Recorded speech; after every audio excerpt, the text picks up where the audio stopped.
Good afternoon and welcome once again to Digital Toolkit 2022, the only place to get the latest tools, tips and advice to help you grow your business online. Today's session is brilliant. I know you're all hungry for various strategies to help promote and market your business with a minimum budget or a low budget. And it is a sad story that we all, as a small business, have to deal with. So today's session, we've got Taryn and Jeff from Cassie.co who will be leading us in this discussion. So really looking forward to a juicy topic. Over to you, Taryn. Hey, thanks, Katrina. Yeah, so I guess I'll jump in with some boring theory first, because I think it's always a good place to start. So last time I did a presentation on branding, we talked about funnels, and I said that funnels are actually a bit old hat now. We refer to things as flywheels. And the idea of flywheels is that you're able to work on each segment of that wheel so that eventually it's able to turn itself. And it's a continuous process of optimization, constantly spinning. And when you're talking about marketing, that's usually to do with what activities you're doing to get your customers to come in, to buy from you, and to do it again. So I'm just going to share my screen for a second.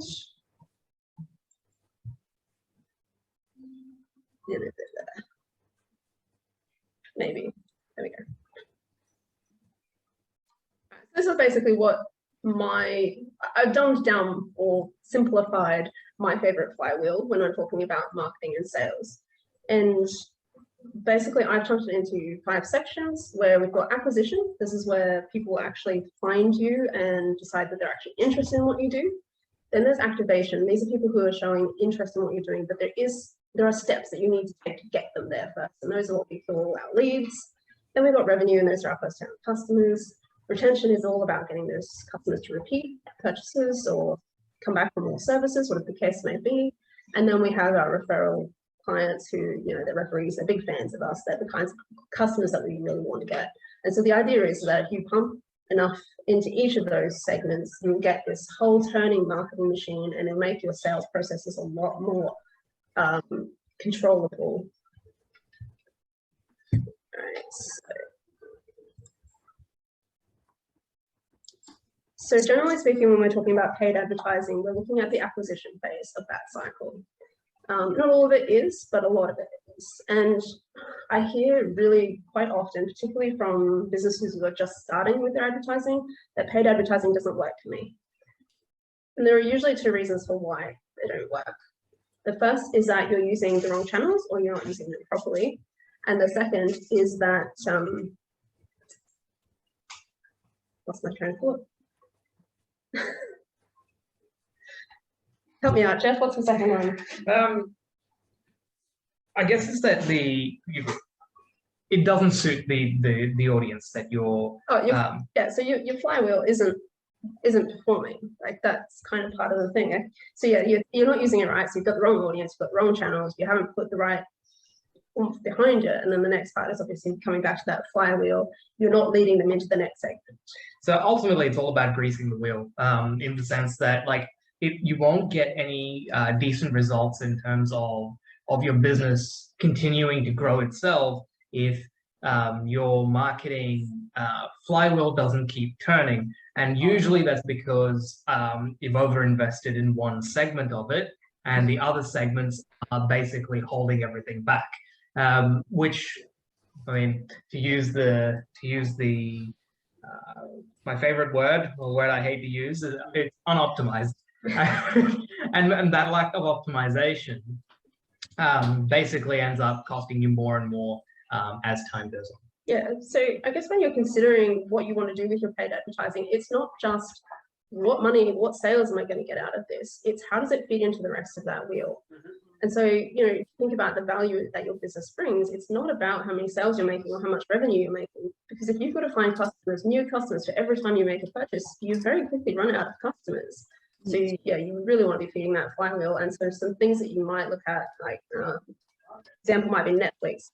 They don't care how many people are subscribed. They want to know how long people watching for. So how many hours per week do you actually watch the shows? And that tells them how valuable their product is to you, but also it's aligned with the revenue. So it's a good way to track.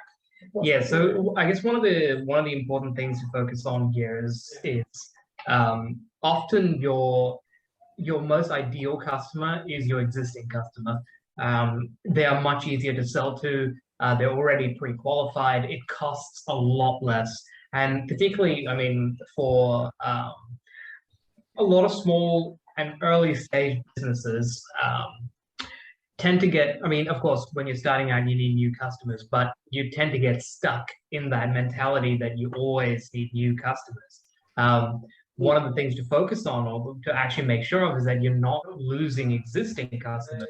And that can be a major, I guess, source in a lot of businesses as well. Yeah. Yeah, so I guess before you begin any paid advertising, so you want to make sure that you're not wasting what you're doing. Think about what stage of my flywheel am I at and where is it letting me down? Is it best to acquire new customers or should I be looking at another segment? The second thing is, what do I actually want to get out of my advertising and how am I going to measure that? Measurement is one of those things that's really, really tricky. So, I mean, this could include anything like what sort of payment software you're using, what your tech stack looks like, how your CRM and all works and fits together. You know, are you actually able to track what you're trying to do? And even down to the KPIs of your business, like how are you setting those milestones for revenue even? Are you actually looking at the right, parts of that segment that you're looking at? And then once you've got all of that sorted out, the last thing is, what are the channels that are available to me given what I've already decided?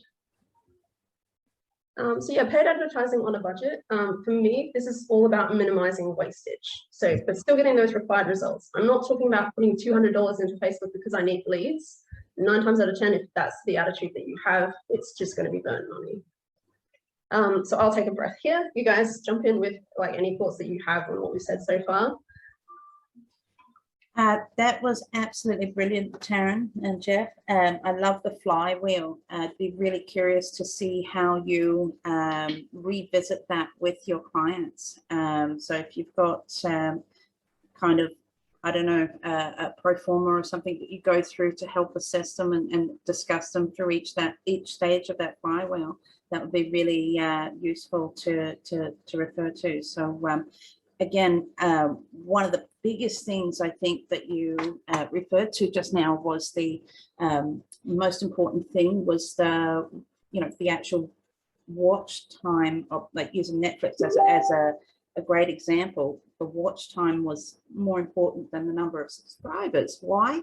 Because you need to know that those that you have actually caught, you're adding value, which is brilliant. So if I'm to, just bring it over to the Google side of things, well, marketing on a budget, you've got Google Ads, as they are now. Google Ads has always been a very costly venture for a lot of businesses, especially because when they start out, they may not have the right optimization. It might be unoptimized when they press start or activate their campaigns, and it is it can be, for a lot of businesses who started out, or business owners who start with their own marketing, an ongoing abyss of, oh, I can add this, or I've got to add more keywords in, or I've got to open it up further, or I've got to chuck more money into it. That these are the kind of go-to steps that they will try. And it could simply be looking at the rewording of their ad, for example, or maybe they need only a very short list of keywords to be very specific. Maybe they're missing the quotation mark on their keyword, so something really small. As you say, how do you minimize wastage? Well, you're with Google Ads, it's, you pay per click with the search ads. With the display, you pay per impression, but with the search ads, which is obviously your first go-to, where it comes up in your Google search page, search results, when someone's actively looking for you, if you're not reaching the right keywords, or your keywords are too generic, then you end up catching it. It ends up being a catch-all, right? So if you're trying to target, say, the keyword plumbing, all right? If you're trying to target the keyword plumbing, you're going to have, you know, how do I fix my bathroom plumbing? It will show up for that. And that's someone looking for DIY, so it's the wrong market. Plumbing, someone typing in plumbing jobs, it will come up. So it's a catch-all. So you really need to be very specific about keywords. So be specific about keywords, and you want to be as tight as possible in the beginning for what is your outcome? What are you trying to achieve with your marketing strategy? So if it's paid ads, if it's billboard ads, if it's, you know, whatever it is, what is your main goal? What is Mount Olympus for you? What is that? What's at the top of the mountain? And if it's, I want more calls. So, you know, defining what is a conversion for you can be a bit of a challenge. So, you know, having an hour discussion with a marketing specialist can help you come to that, you know, at least identify that one major goal. What is someone to ask you the right questions? What is that one goal you need to achieve to get your business from A to B, or at least, you know, to that next phase where you don't have to be worrying about getting new clients? And if it's more phone calls, if you just need people to make contact with you, then that's what you need to focus on with your Google Ads. You have one major goal, and everything you do is around that major goal. And with phone calls, you just need your Google My Business listing. You can have your website there, but obviously it's a click to call ad, and they can be really beneficial because you're just getting people to phone you. That's the driver of that ad. But they can be a little bit more expensive, but at least you've got, when you get a click, that's cool. Okay. As an example, I've got a long-standing lawyer in Sydney, and the click to calls are somewhere around, you know, $20 to $60 per call. It's pretty expensive, but that's all they focus on. And they've got a relatively small budget. They're pretty old school, I guess. They've got a number of different ways they promote their business, but they stand by Google Ads because it has a steady flow of phone calls coming in. And, you know, with Google Ads, if you're going to go down that pathway, I wouldn't start without having a chat with a Google business specialist or a Google Ads specialist. You can even call Google themselves, and they will give you a bit of a rundown of, you know, how to tweak or get started, you know. So what is important that you simplify your keywords, simplify your goals, and you have some advice before you get in there. Don't start with Google Ads without it, because you'll end up burning your marketing budget. So that's my. You know, it's interesting. It's interesting what you just said there, because sometimes what can look like in the beginning to be the most expensive option, you know, we're talking about marketing on a budget today, but what can look like the most expensive option at first glance can end up being the cheapest option, particularly when it comes to hiring the services of an expert. I'm sure that everybody watching here today will agree you have, you know, so much knowledge in terms of Google keywords and ads and all that kind of stuff that they wouldn't have. So sometimes they would go, oh, you know, I'm not going to hire that person because that session is going to cost me $200 to sit down, have a chat to them and work out what we're going to be advertising. I'm going to try and do it myself, but you can easily and quickly burn through $200 of the wrong ads with Google and get absolutely zero return at all and be no further ahead than when you started. Brilliant. Yeah. Actually, the average that I've come across before people will engage with someone for Google Ads, and this is merely just, you know, hey, I need someone to have a look and, you know, give me a quote on how much it's going to cost to go and manage it for me ongoing. And generally, they've spent, on average, about $3,000 to $6,000 before they've engaged with a Google Ads specialist. And the success rate of those campaigns are less than 5%. That is so true. I mean, obviously in the digital world, we have access to it as business owners, you know, advertised here. I mean, Facebook is the same, boost here. You just got to click a button and you spend the money. It's very easy for you to spend their money. I mean, that's their job, is to make it easy for us to pay them to advertise. It doesn't mean that what we are advertising is going to get us our ideal customer or have any return on it at all.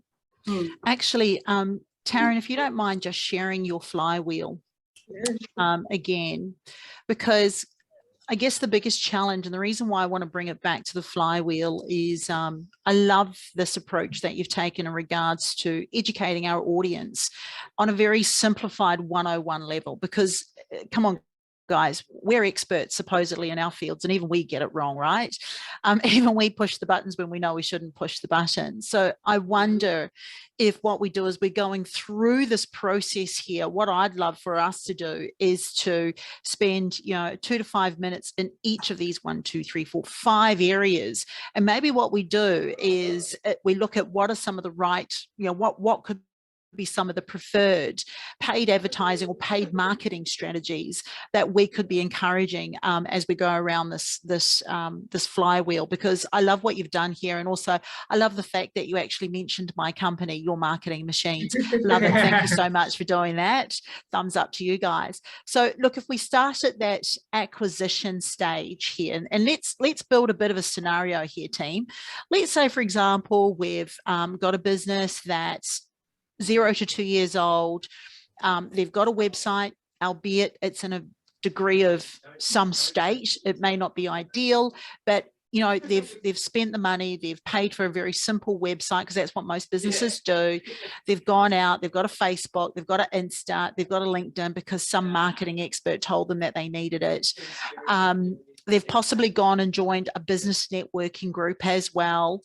They've got business cards, he's hoping, of some description, whether it's physical, tangible, or digital.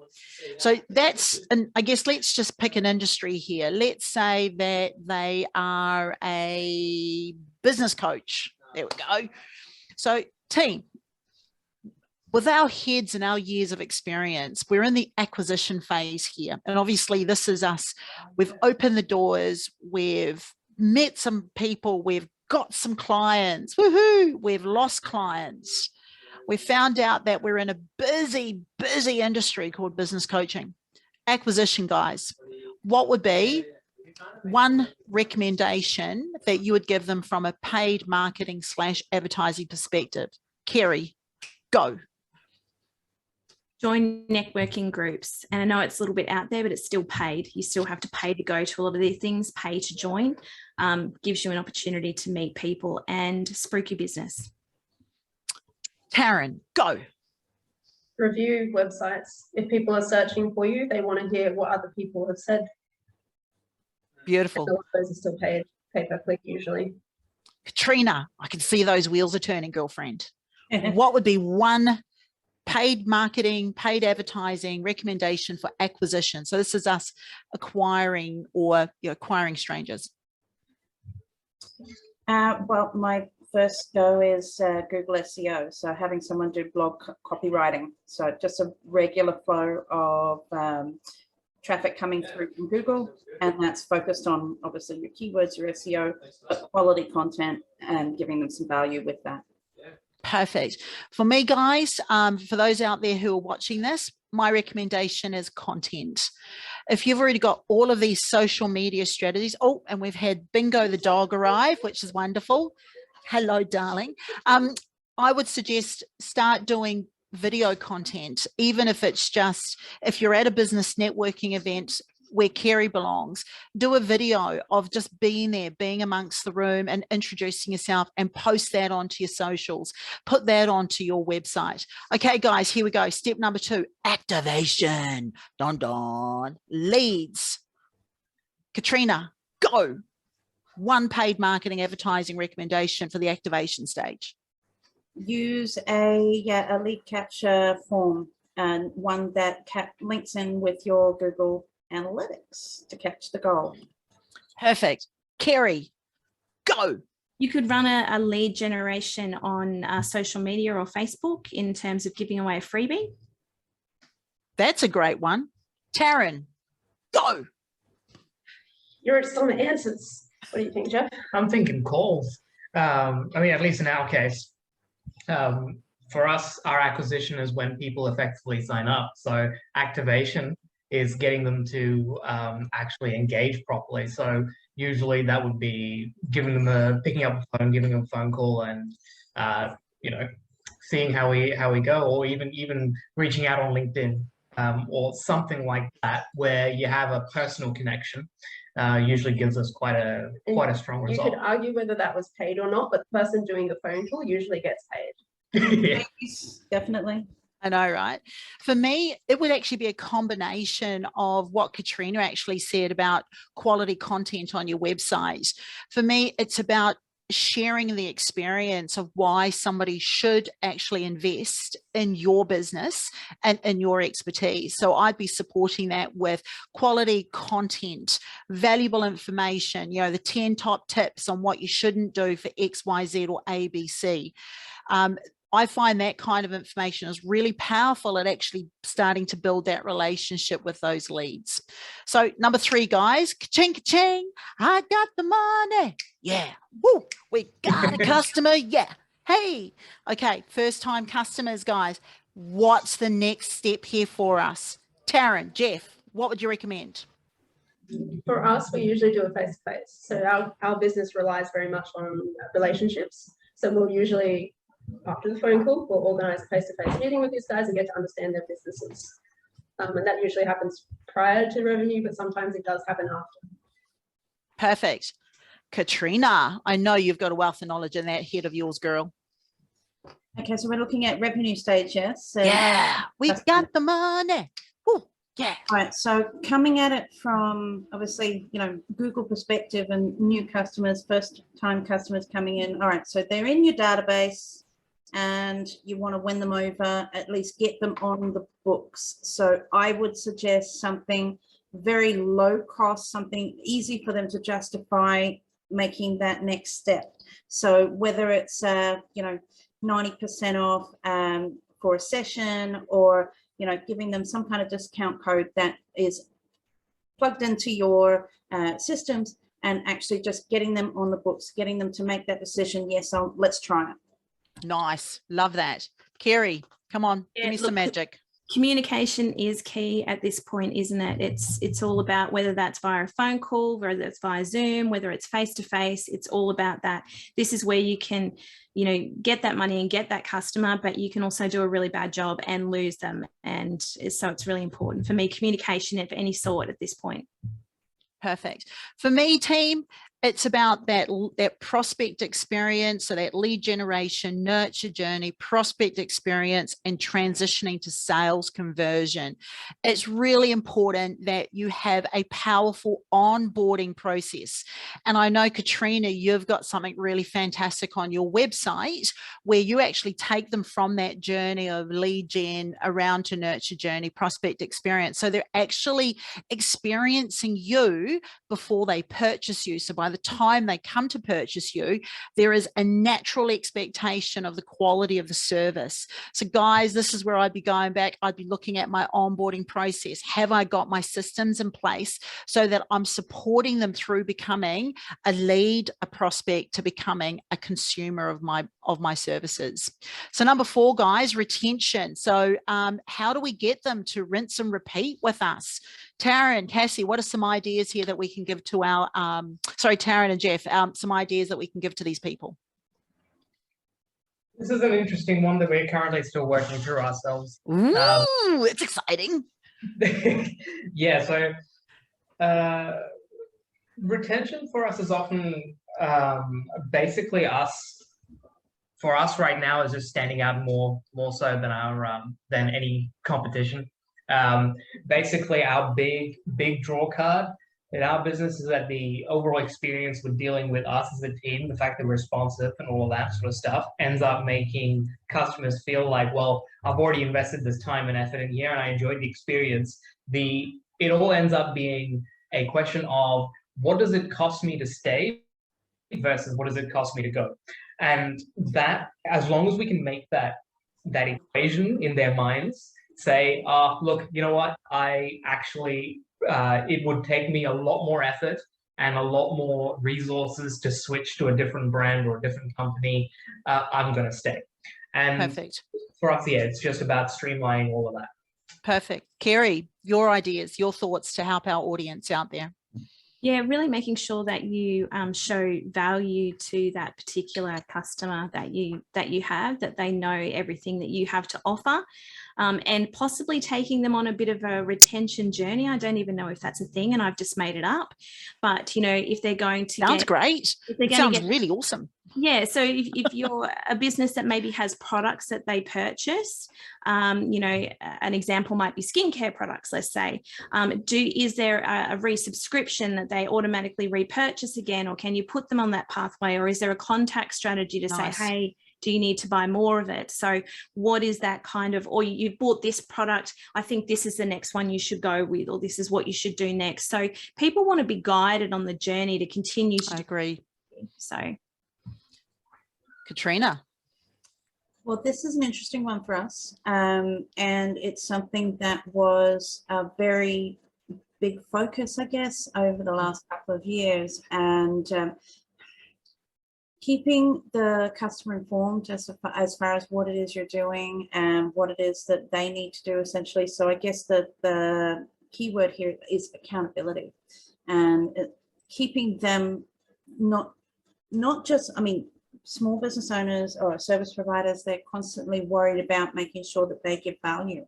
Yes. What about what effort the client is making to be a part of that journey as well? Yes. So you need to make the client accountable as well for what they're responsible for, because as much traffic as I can send through, they're responsible for taking control of and acting on the leads and traffic that come in.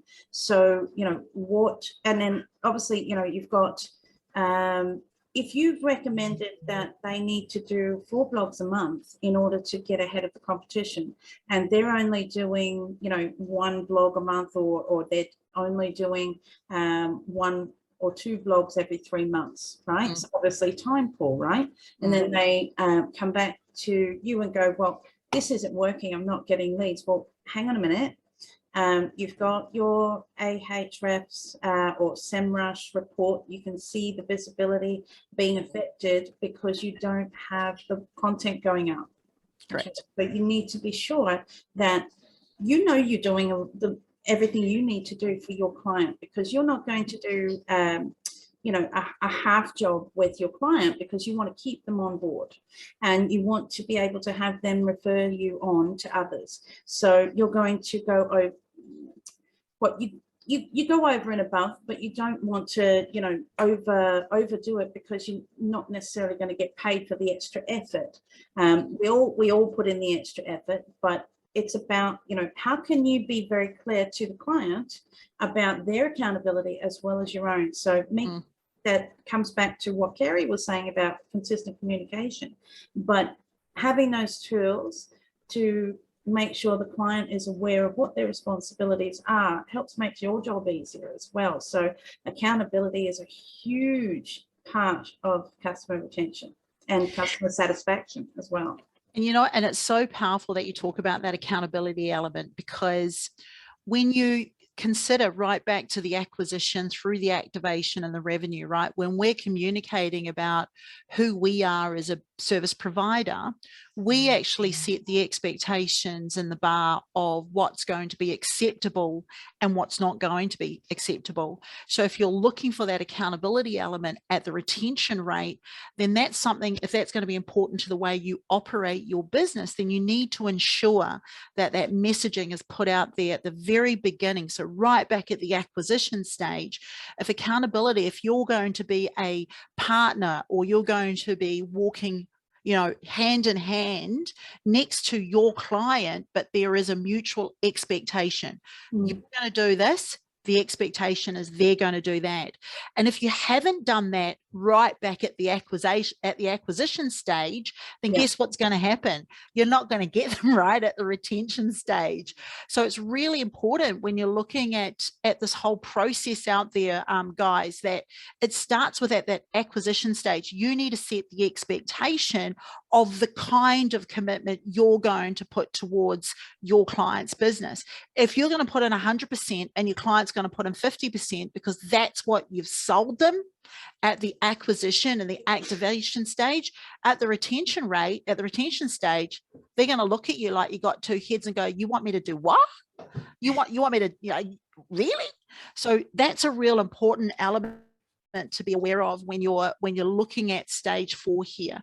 And like you, Katrina, I think like many of us, this is I guess an area that we're constantly having to fine tune, and we're constantly having to improve as established businesses. The big one for me here in retention, I always do fortnightly meetings with our clients. So we're always checking in with our clients. We're always finding out what's changed in their business that's going to impact what we're doing from a marketing perspective.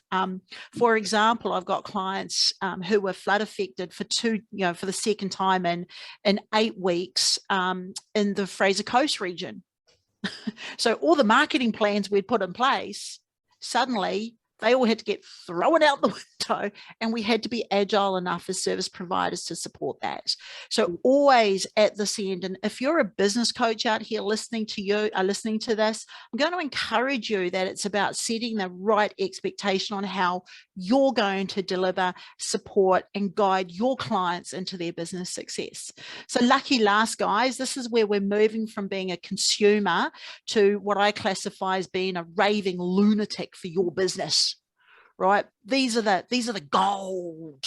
These are the magic ones who just talk about you all the time, and they do funny things like, and I've got to share this story because this happened to Katrina and I, where we'd gone to a meeting, we'd got the client over the line, we'd sold a service that neither one of us could provide, and it was a third person. Do you remember that? And we were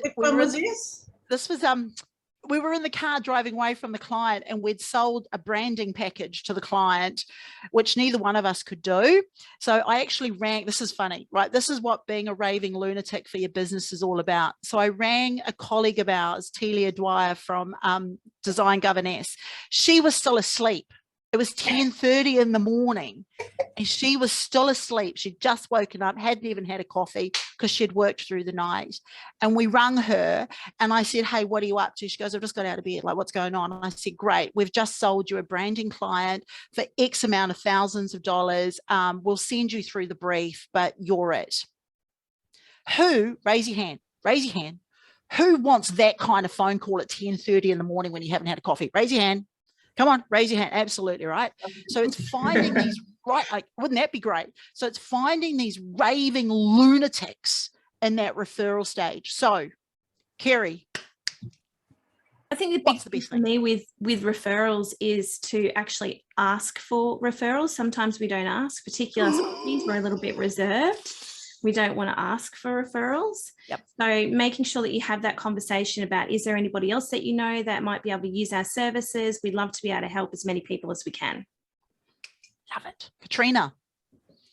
Well, everything comes back to Google for me. So Absolutely. I'm going to, it's asking for referrals is obviously, never really been in the past a focus, because I was so worried about, focusing on the acquisition stage, as we do, and the retention stage, as we do. But the referrals, obviously, word of mouth have always been really great, but focusing on Google reviews. Now, how do you get more Google reviews? After you finish a stage or finish a project, you automatically send a request for a Google review. And I guess, there's something that I've implemented recently, and I've only done it because I've seen others do it. And I'm like, well, that's clever. I'm going to use that. So that meant sending through a suggested copy paste, because one of the things that is hard when you're doing a review, what am I going to write? What, you know, I'm just going to give 5 stars, that's it, done. So which they can do that, and that's great. But, you know, let's say they give you 4 stars. Okay, why wasn't it 5 stars, you know? So one of the best things, and I've seen a 3-star review and the written comment was shining. I'm like, well, why was it 3 stars, you know? So even though if it's 3 stars, people will look at the and read the comments and find out why. Well, they said it was fine, so what's the go, you know? Maybe the finger slipped. Anyway, in the emails that I've got set up with our systems, it sends out a suggested review, which is highlighting the aspects of the project that you excelled at, and then you say, well, you're welcome to copy paste, or feel free to write your own. We'd love to hear how your experience was. Please click on the link here and leave us a review.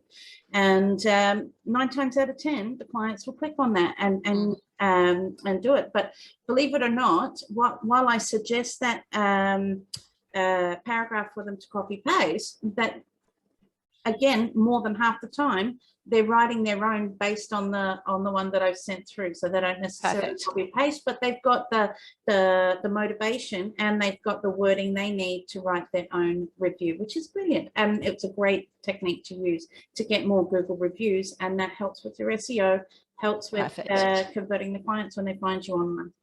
Beautiful. Taryn, Jeff. So in the acquisition phase, I said that you can get review websites, that their whole job is just to review other companies, and that's usually pay per click. But one of the services that they offer as part of that is to give incentive for your clients to actually give reviews. So what you'll do is set up with them, okay, this is my list of all the clients that I want to give me a review. Can you send them something? They'll send them, like, I don't know, a $20 gift voucher or something in exchange for giving a positive review. So that is another really good way to get onto those reviews. But for us, referrals are really weird, because a lot of our clients completely skip the middle 3, the activation, revenue, and retention, and go straight into referrals. Gee, that's hard, eh? Like, geez, that's tough.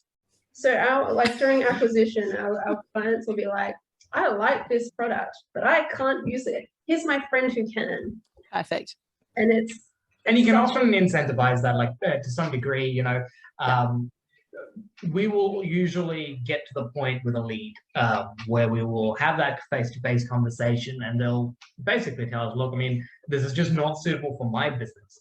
And we'll sort of say, hey, look, do you know anybody else, like any other marketers that could use Cassie or find that useful? And they, you know, you can immediately kind of go, you can see the moment where they went, oh, I didn't actually think of that, but now that I do think of it, if this, I know XYZ person, I'll make an intro. And if they make an intro to somebody, that person skips the entire acquisition phase. So they go straight into activation. And because of that, it's cost us effectively nothing. The only thing it really does cost us is our time and effort to have a coffee with that customer that we would have had anyway. So the referral stage is extremely powerful, and it's usually quite underrated, I tend to find. I mean, a lot, particularly in our space, being a startup, everyone likes to get new customers and really hammer new customers, because that's how, in their minds, they demonstrate growth. But really, having a smaller number of satisfied customers is vastly more cost effective and useful for you in the long run. Like we said with Netflix, you can have an account and not use it. You're not getting value out of that. If you're using it for several hours, then you're getting value. And that's why it's so important to measure things other than just income. I mean, let's get real, right? The majority of our businesses are built on some form of a referral strategy, whether it's coming from our clients and our clients referring, you know, potential new clients to us, or it's strategic partnerships and relationships that you develop through your business networks. My encouragement to people out there is, number one, be prepared to ask. Be prepared to ask for a referral. I know it's hard, but you know what? You've already done the tough stuff, guys. You've got a customer. So asking for that client, if the work has been so exceptional, asking that client if they know others, look, I know it's a bit of a getting outside your comfort zone. So I'm going to encourage everybody out there, don't get outside your comfort zone, but rather expand on your comfort zone. It's so much easier to do. The second thing here is I want you to be, I'm going to recommend that you do look at what kind of referral process can you put in place. If you don't have a GMB account, a Google My Business account, you need to reach out. I know like Katrina's ready to, like she's going to hit a head on the screen if you're not too careful. But if you don't have a GMB account, or if you do have one and you're not utilizing it as well as you should be, then that's when you need to go to someone like Katrina who can walk you through that pathway of how to use that tool as part of your referral strategy.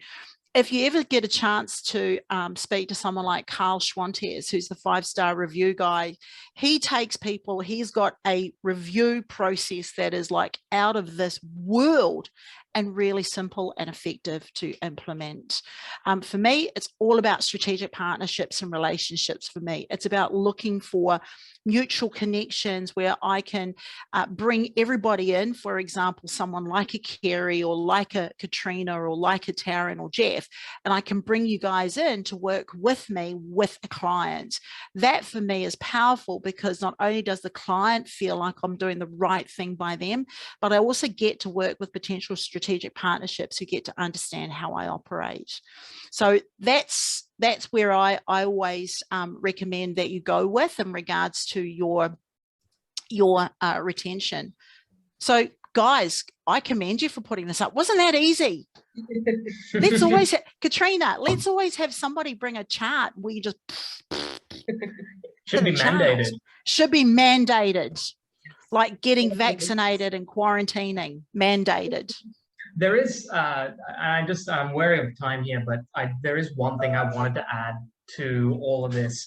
I mean, I'm a sort of top level strategy kind of thinker, and I am also an engineer, so I like my maths. And I'm sorry about that. So you're double the challenge, mate. I'm going to introduce maths to this, and I apologize. But okay, one of the things that we are looking at least for our business, and has really been useful, is look at each of these steps and look at the conversion rate between each of them. So if you've got a stranger or someone who is coming into your acquisition stage, in our case, that is exposure, brand exposure for Cassie, someone who hears about it, what is the likelihood of them becoming a lead? So if you said, 5 out of every 100 people that get exposed to our content, brand, ads, whatever, will then become a lead. Either they'll click through or come or somehow become qualified. That's a 5% conversion from acquisition to activation. And then if you said, well, what percentage of our leads convert into first-time customers, right? So looking at, if I said 5 people came in from the 100 that got exposed, and one of them converts into a customer, that's what's that, a 20% conversion rate from lead to first-time customer. And the reason that's really important is because if your conversion there was less than 20%, or less than what it needed to be to get one customer, you basically need to double or vastly increase the number of people you're pushing into your acquisition stage. And that becomes expensive. So the further along the flywheel you can increase efficiency and conversions, the less effort you have to put in further up that. So if you can imagine, the acquisition stage is probably the most, it's the highest cost burden. So you want to make sure that anyone who comes in there has the absolute highest percentage of chance that they're going to move to the next level. And that 1% at repeat customers or 1% at first-time customers can equal a massive number of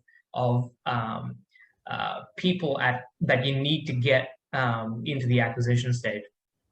And this is important because, you can optimize just a little bit in the leads to first-time customers, and you'll see a massive result in terms of the money you save trying to take your product to market. That is such a valid point you raise, because if you do look at the old school sales before we had digital, there was always a formula. It was always a numbers game, and it is a numbers game, and it's going to, that number ratio is going to change and be determined by the quality of how you actually position yourself in the marketplace at that acquisition phase. And it comes back to the point that I was talking earlier about around the retention, and what Katrina said about accountability. If you've not talked about accountability at the acquisition stage as part of your process, as part of how you operate with your clients and provide your service, then guess what happens at the retention rate? You don't have it, because suddenly you're asking things of your clients that you didn't prepare them for. So definitely, I think the big takeaway here, Jeff, and that is work out what your conversion rates are. Work out what your conversion rate is from advertising to somebody actually clicking and coming on to your, coming into your website, and then only coming into your website, but actually filling in a lead capturing form on your website. What's the conversion of that? What's the conversion of people who go from getting in your database and being a suspect on your list to suddenly being a client on your list? What's that conversion? How many people are you having to speak to before you finally get round to your one customer? Yeah, that can be really good for your mental state as well. Knowing your numbers is really important to know whether there's successful outcomes coming out from it, obviously. But at that beginning stage of the acquisition, you're sometimes doing things which are outside your comfort zone. Some people may be cold calling, going to networking events can be outside your comfort zone. So if you know what the numbers are going to be and what the outcomes are going to be by pushing yourself outside that comfort zone, it can make it a lot easier for you to continue. And just before we finish up, I guess, like, we're a digital toolkit, we talk a lot about digital, but there are so many other channels that you can use that can sometimes be more beneficial, like flyers, handing out flyers in the mail. That sounds like a really old traditional thing. Fridge magnets used to be all the rage and they're not anymore, and I understand that, but the reality is that if you have a business that works for, why not use it? So in my house, I have a reptile catcher stuck to my fridge, because if I have a snake in my house, I am not Googling the best snake catcher in my area. I want somebody on the phone right now, and if that piece of paper is there, I'll do that. Yeah. But if I have to Google you, you're going to have to be the top 3 results. And that can be really expensive to maintain if you're in a really competitive space. Like Katrina's example was plumbing. Mm-hmm. That's a really, really competitive space on Google.